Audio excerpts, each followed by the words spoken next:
Howdy, howdy, howdy. I'm going to be putting... Oh, is that too loud? How do I sound? I'm going to be putting my notes together and getting ready. Oh, hello, Ooh Silver. Sound off in the comments if you're here. Happy Friday, everybody. Happy April. It's Infrastructure Month.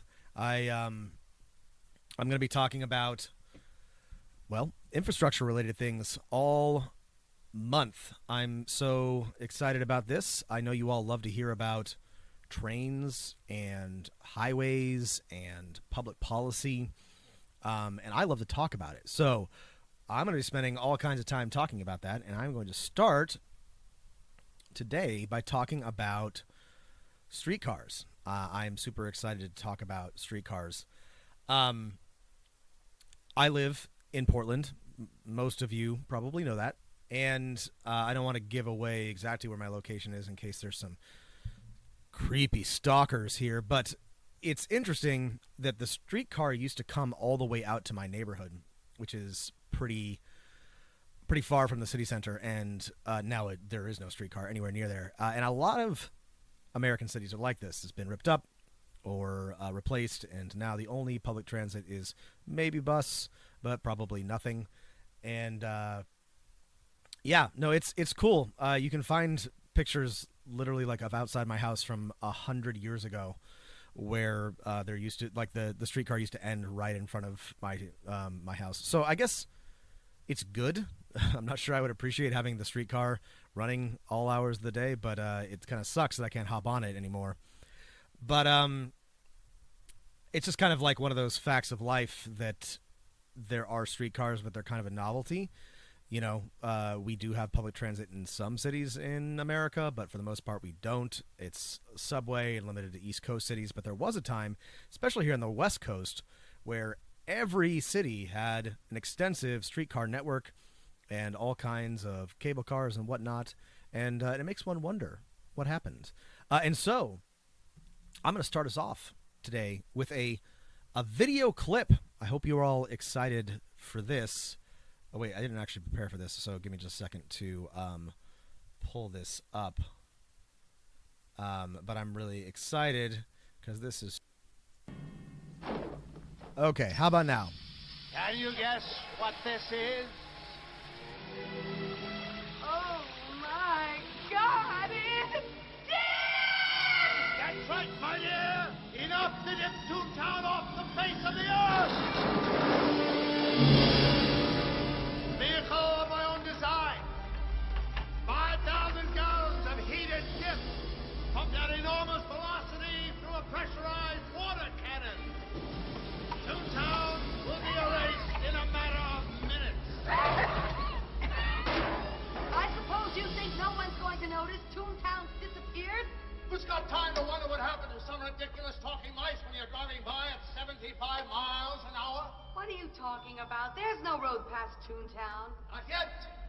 Several months ago, I had the good providence to stumble upon a plan of the city councils. A construction plan of epic proportions. They're calling it a freeway. Freeway? What the hell's a freeway? 8 lanes of shimmering cement running from here to Pasadena. Smooth, safe, fast. Traffic jams will be a thing of the past. So that's why you killed Acme and Maroon? For this freeway? I don't get it. Of course not. You lack vision. But I see a place where people get on and off the freeway. On and off and on, all day, all night.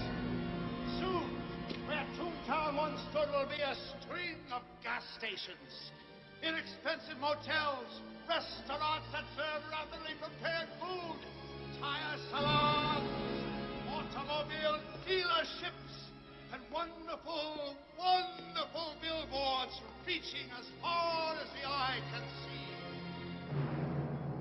My God, it'll be beautiful. Come on. Nobody's gonna drive this lousy freeway when they can take the red car for a nickel. Oh, they'll drive. They'll have to.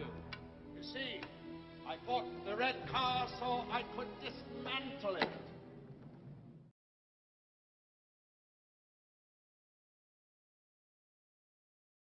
Okay, so 8 lanes of shimmering highway This from here to oceanside verbo Pasadena. is about to become the backdrop.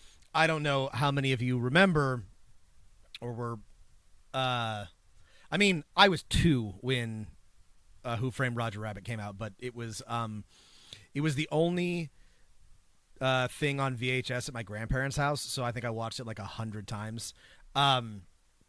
But it fictionalizes a sort of a real life event, the National Bus Lines conspiracy. So in Who Frames Roger Rabbit, Judge Doom is planning to destroy Toontown to build a highway, a beautiful, again, 8 lanes of shimmering cement through the location. Oh, hi, Mom. I don't know if you remember this, but yeah, no, it was the only thing that I could watch it. Yeah, it was that or All Dogs Go to Heaven, and it was those 2 on rotation. But there are a couple really interesting things in that speech that Judge Doom gives, and one of them is he talks about, oh God, what's his name? The detective. I can't remember his who the character is, but he talks about, why would you do that when you could take the bus for a nickel? And that's actually, and we'll get to this, how much all public transit cost in a lot of cities in America for much of the first half of the 20th century, which turned out to be kind of an issue.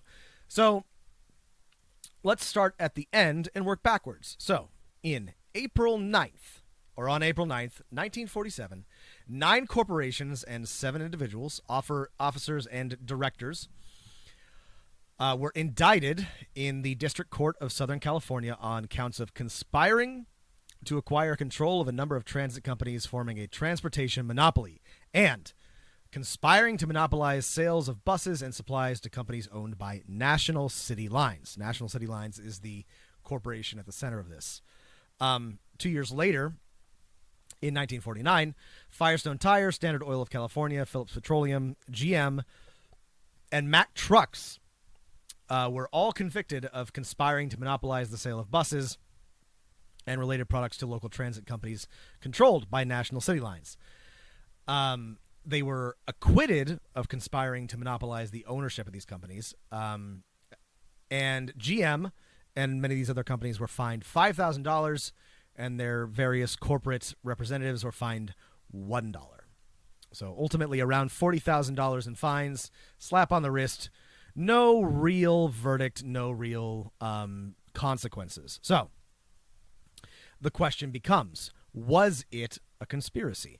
Did GM and all of these other petroleum-related companies conspire to kill the American streetcar? Well, I'm so glad you asked. Let's go down history lane, everybody.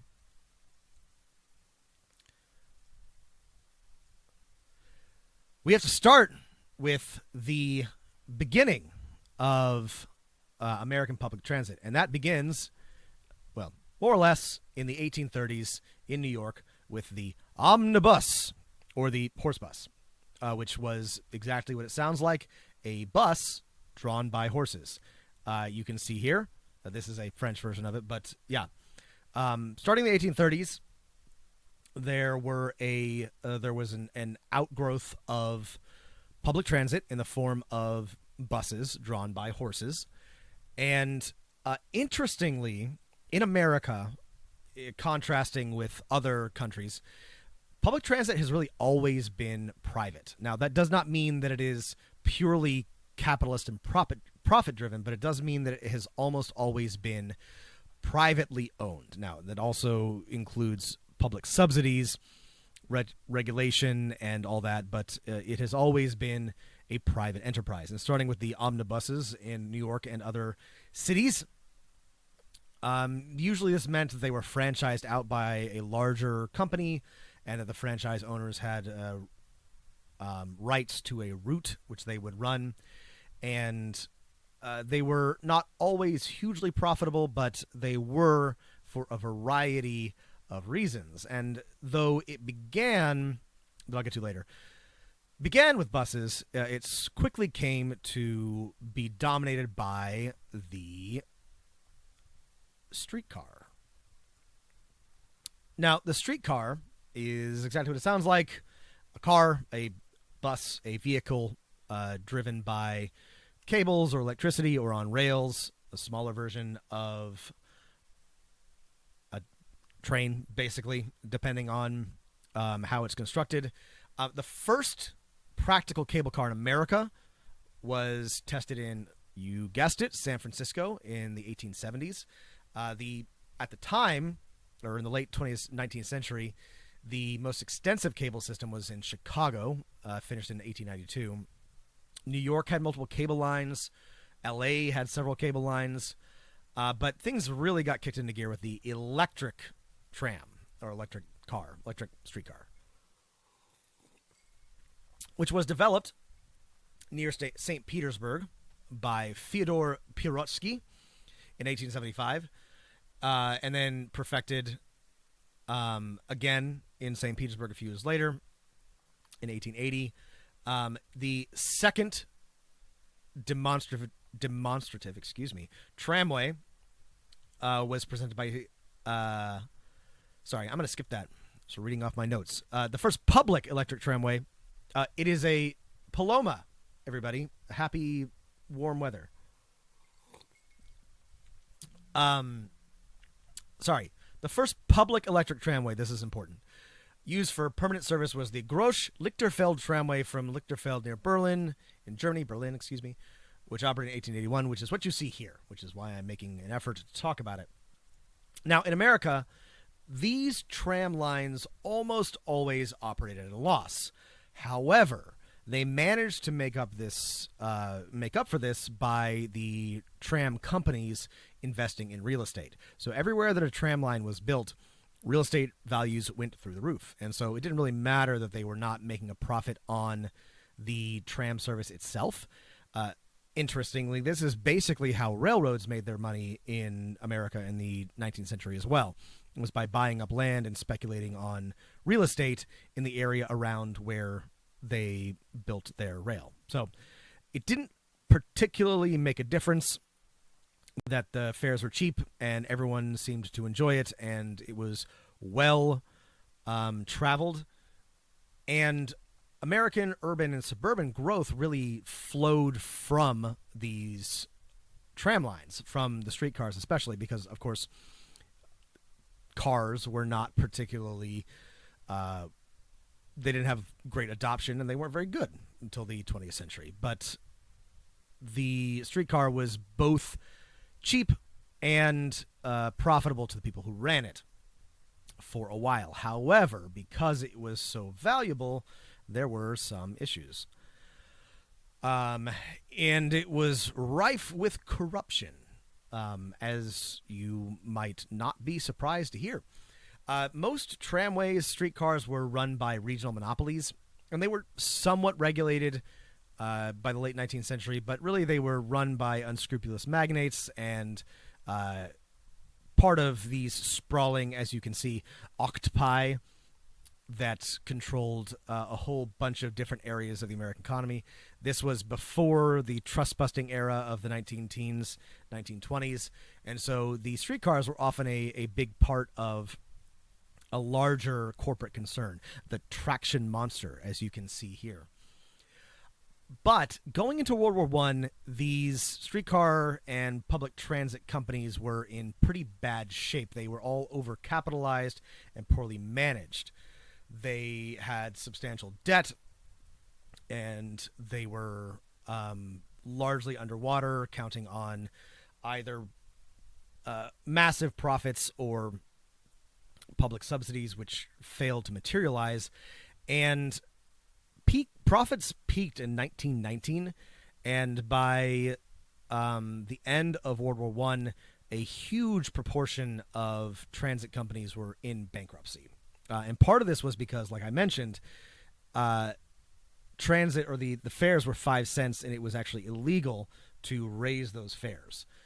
And for better or for worse, this meant that all of these companies were in bad shape going into the 20s. Which brings us to John Hertz. That's right, John Hertz of the rental car company.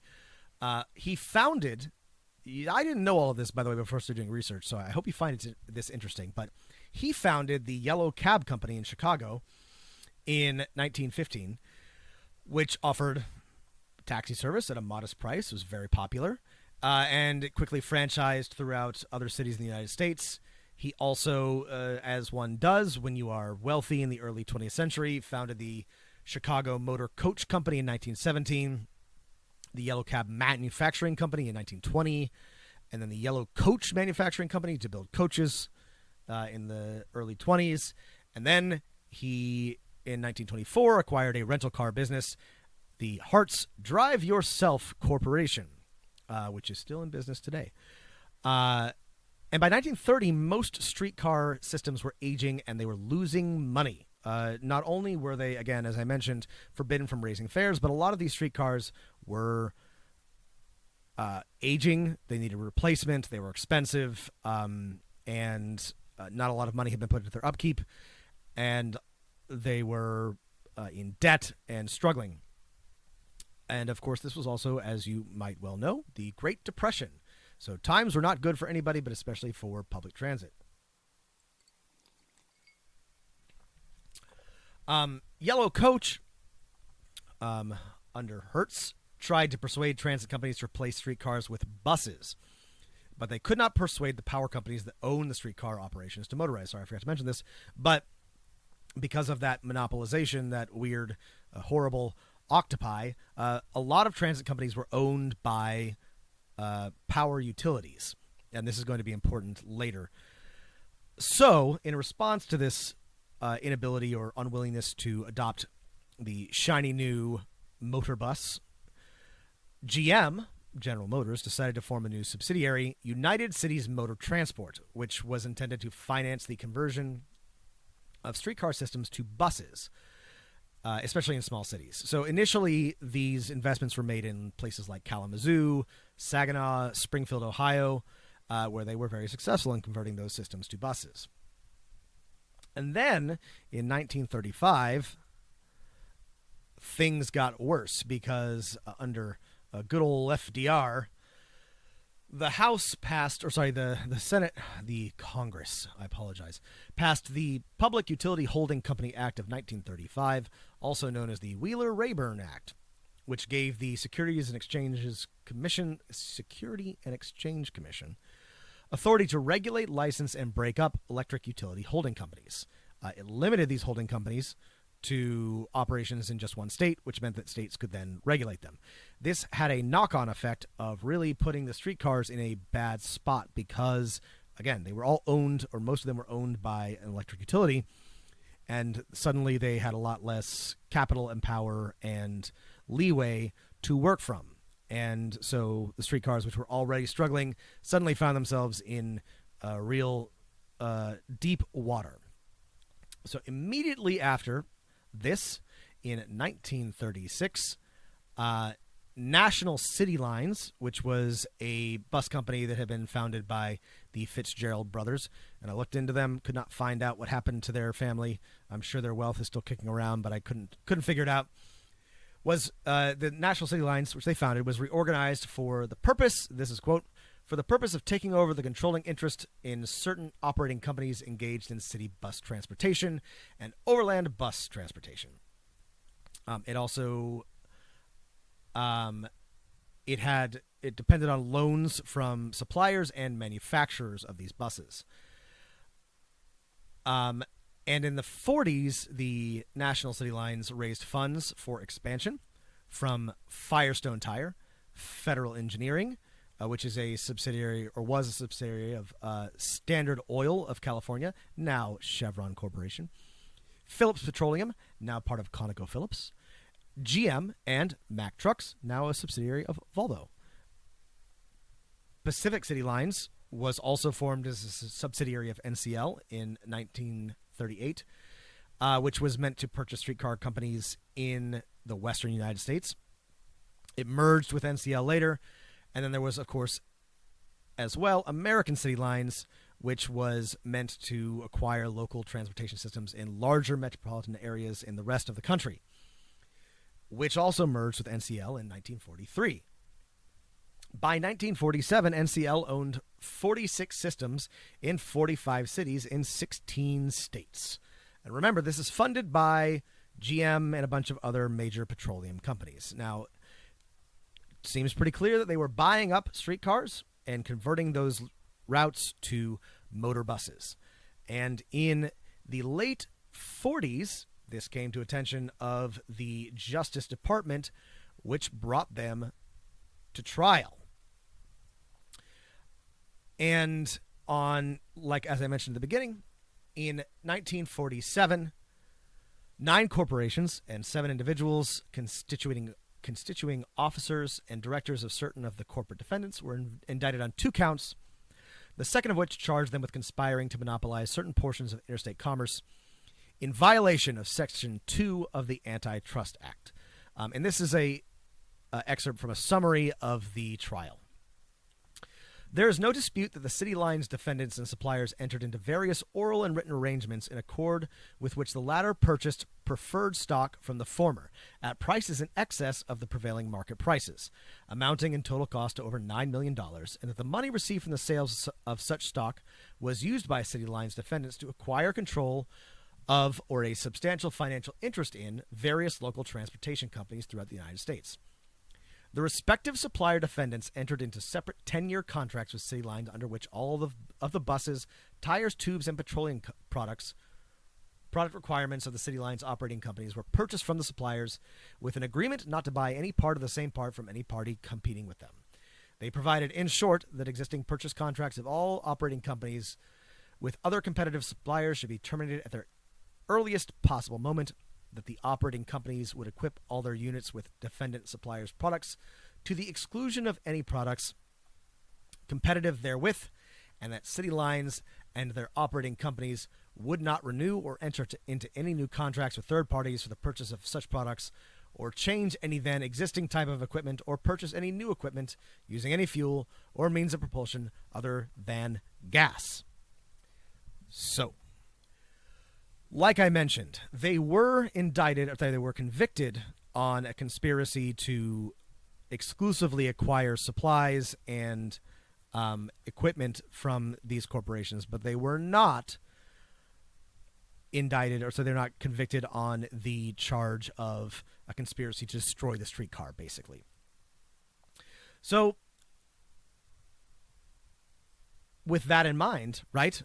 It's a well-known or a well-trodden truth, right, that GM conspired to destroy the streetcar, right? So well-known and so well remembered, and this was the subject of multiple documentaries and future court cases and journalistic endeavors, and of course became the core of Who Framed Roger Rabbit, the 1988 film.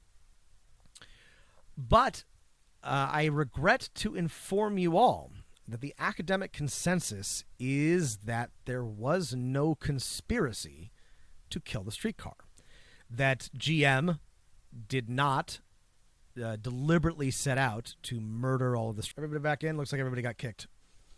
I think maybe we're back in business. I guess we'll find out. Okay. I have confirmation that at least one person can see me and hear me. That was weird. I lost internet. Looks like everybody else did too. Cheers, everyone. Okay. Cool. So I was talking about streetcars and why they failed. So there are a lot of things that happened with streetcars that caused them to fail that are outside of the deliberate actions of General Motors. So, among other things, streetcars paid ordinary business and property taxes, but they also paid franchise fees. And in many cities, they were required to provide street sweeping and snow clearance services, and they shared the right-of-way with cars. They were also required by law to maintain minimal service levels. Franchise fees were fixed and based on gross profit rather than net, which eventually combined with fixed fares. As I mentioned, it was illegal to raise fare prices, which eventually created gradual, impossible financial pressures. Electric streetcars had a two-man crew, which hilariously was a holdover from the horse car days. There was no reason for it. They just did it because that's how it was when there were horse-drawn carriages, which also created financial problems as salaries outpaced revenue. In places like Chicago, where streetcars retained dedicated rights-of-way, they survived. In places where they didn't, they tended to not survive. LA did not protect the right-of-way for streetcars, and people became increasingly irate and would not ride them because they were constantly stuck in traffic. Public policy, in all honesty, is as much to blame, if not more than, the diesel bus industry for the replacement of streetcars. The regulatory agency's modernization requirements contributed to transit companies' unmanageable debt load and their inability to adapt in a constrained purchasing environment. They were also required to expand service in ways that required them basically to install buses because they could not afford to expand streetcars. And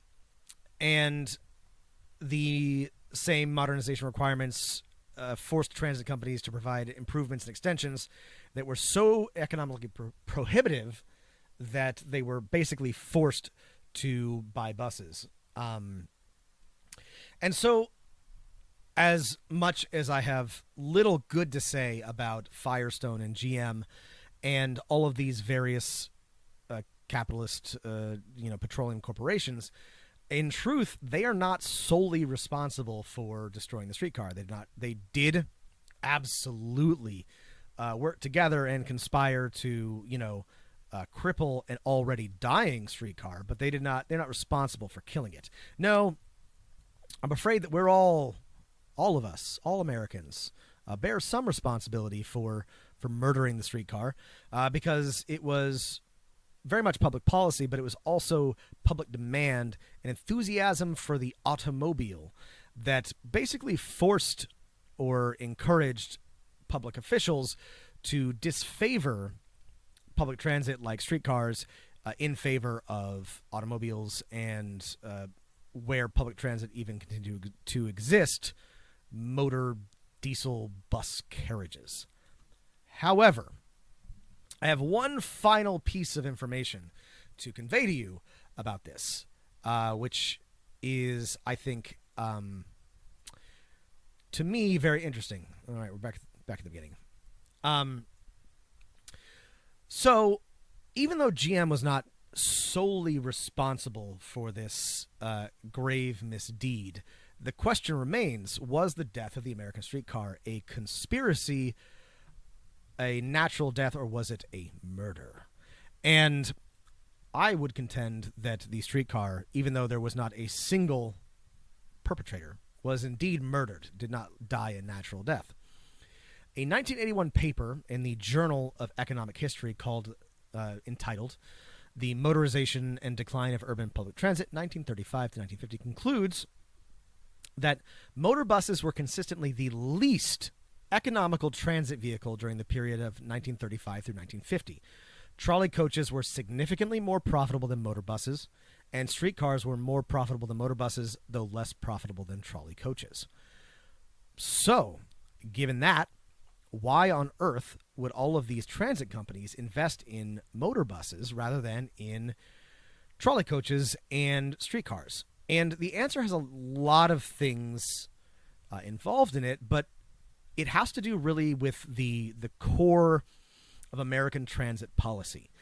And the core of American transit policy is that when you factor in capital costs, when you factor in the expense of building infrastructure and maintaining highways and all of the things that goes into making a car-centric lifestyle possible, cars do not make money.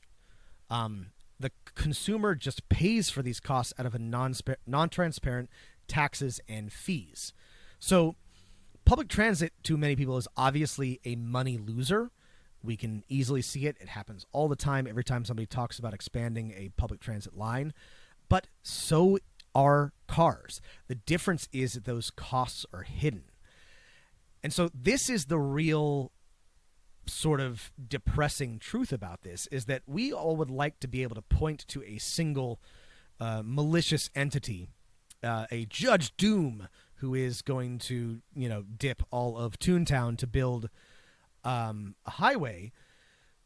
And that, frankly, there are a lot of villains like that in history. But when looking at the current abysmal state of American public transit and of our immiserating and miserable and alienating, awful, car-centric society, it has less to do with deliberate actions by a small number of corporate individuals and just large-scale policy. The 1956 Highways Act and other related federal initiatives poured tons of money into highways and into car infrastructure when that money could have been spent on public transit. Instead, it could have been spent on trains and buses and on trolleys and streetcars. And the truth is that when you're looking at why things are the way they are, it has to do with where the federal government spent its money. And this federal government in the 40s and 50s spent a lot of money on highways. And there's a whole bunch of related stuff to that: suburbs and lawns and petroleum and tires and all those sorts of things, which I hope to talk about more in Infrastructure Month. But the GM conspiracy story about the streetcar is, well, it's half true, right? They were clearly working together to cripple and work against streetcars, but that does not mean that they conspired to kill it in the way that Who Framed Roger Rabbit makes it seem. But it's also extremely obvious that it was in the interest of all of these companies to encourage the growth of an automobile-driven society, but it was also in the interest of just about everybody else, because that is what drives our public policy. That is what drives our society and our culture, and so the decisions that we make at the highest levels in the federal government end up trickling down in that way. And so it's really, in a lot of ways, the 1956 Highways Act that ends up crushing public transit for the remainder of the 20th century. So that's the story of the GM Streetcar Conspiracy, the history of streetcars and public transit in America. There's a lot of other stuff that goes into this. Of course, I don't need to tell you that public transit is ridden mostly by poor people who have less money and less influence in politics. I also don't need to tell you about the sort of white flight and drive towards suburbanization, which is all related to this. But, this is one of the more fascinating parts and episodes of American history. And I love Who Framed Roger Rabbit. And even though it's exaggerated, I think it really captures the feel and the truth and the motivations of that time period, which was absolutely a mad cash grab to build as many highways and gas stations and fast food restaurants as you could, largely driven by, and this is the critical part that I think a lot of people don't know about, federal dollars, right? That was made possible by a huge influx of federal spending to build out the interstate highway system.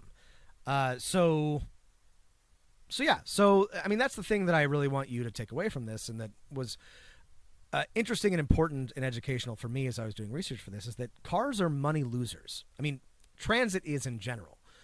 It is expensive to move people from one place to another, and it requires, to make it work on a societal level, it requires federal subsidies. And right now, we are, in a lot of ways, subsidizing cars, which doesn't make them necessarily profitable. They're not. We could be spending that money to subsidize something else instead. And that's the real takeaway of this particular episode in American history. So thank you all for listening. Sorry about all the technological hiccups. I'll be back next week I'll be talking about one of the things that I mentioned, suburbs or lawns or maybe just trains in general. There's a lot of really interesting stuff going on here, but I'll be talking about infrastructure. So, again, thank you all for tuning in. Thank you all for listening. Thank you for being here. Stay safe and stay healthy. Get vaccinated, and I'll see you all next week.